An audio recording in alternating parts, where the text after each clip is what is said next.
Your mind has a tactical advantage over you at all times. It knows your weaknesses, it knows your strengths, and it will guide you into your nice comfort zone.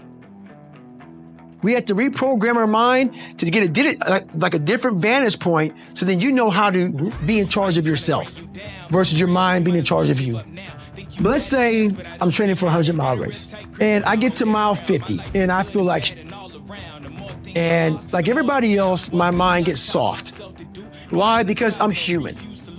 I'm not some damn, hybrid creature that was formed from the heavens above. No, not. Human. I suffer, I'm uncomfortable, I don't like it. So my mind starts to get weak and we start to forget about how badass we are. So basically what I do here is you have to make sure that your mind doesn't become spastic. When it's suffering, when it's in pain, all it wants to do is find the easy way out, which is usually quit. If you quit, the pain goes away immediately. You gotta give yourself enough energy and fuel in your mind to stay just a little bit longer so you can talk yourself into staying for the whole thing. And this is how it works. Most of us never start anything cold. If you're gonna go to college, you gotta study your ass off. But what happens is, in that moment where we need self-talk, when we're failing and we're in our worst spot possible, we forget all the build-up to where we're at today. We forget how much work we put in. We forget that we put years, maybe not into making these dials, but to getting where you're at today. To become this person. To be in a position to make this money, whatever you want to make, whatever you want to do in your life. We forget that.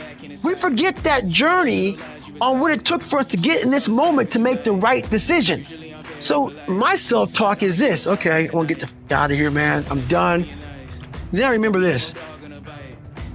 You ran 2,000 miles training to be in this moment right now. We forget that. We forget the 3 o'clock in the morning runs or getting up early for work or whatever you're doing. We forget all that. In that moment of suffering, I remind myself, I only have 50 more miles. I put in 6 months of training. So what I do, my self-talk, is basically going back down memory lane of all those f***ed up days. I ran the rain, or I had to study real late at night, and I didn't want to do it, but I did it to get here. I wanted to get here. Yeah. Now you're here, and now you want to quit. So you got to be mindful, but this thing about it, if you haven't put in any hard work to reflect on, all this positive talk, it doesn't work if it's a lie. Like, if you didn't study for your big exam and you go into it saying, I'm going to pass it, no, you're not. Yeah. You're going to fail it. That self-talk is not going to work. Self-talk without real work is just a lie.